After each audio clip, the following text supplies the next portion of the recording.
All right, so here in the understory, we have a shrub to small tree that's about 12 feet tall. And we see that it is palmately lobed. So we're going to go ahead and key this out. So grab your books and turn to the broadleaf tree and shrub key. Our first question is, are the leaves simple or compound? So if we look at these are definitely simple leaves and not compound. So simple. We then go on to, are the leaves opposite or alternate?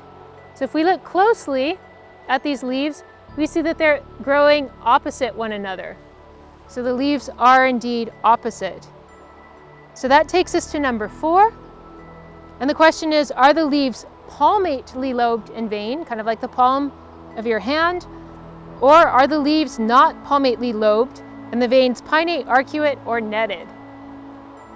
So these are definitely palmately lobed, which means that we're looking at an Acer. So if you turn to the key to the Acers, all right, the first question is, are the leaves at least 5 inches in diameter with long petioles and secrete a milky juice when squeezed? So these are definitely significantly less than 5 inches in diameter. So our other choice is leaves less than 5 inches in diameter and no milky petiole. So less than 5 inches in diameter takes us to number 2.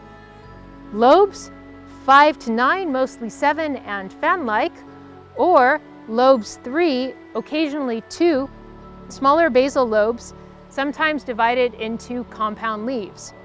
So let's see, we've got 2, 4, 6, 7 on that one, 2, 4, 6, 7 on that one. So it looks like we're looking at 7 lobes, which is our Acer circinatum. So Acer circinatum, if you think of the circinatum as being very circular, so the overall appearance of these leaves is quite circular or almost fan-like. And again, these leaves typically have anywhere from 5 to 9 lobes, although 7 is the most common.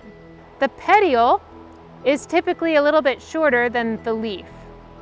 And that's really important if you're trying to distinguish this from Acer glabrum Vardeglaceae, because Acer glabrum Vardeglaceae typically has a petiole that's longer than the rest of the leaf. The samaras on your Acer circinatum are typically 180 degrees across. So Acer circinatum does provide forage for deer and elk.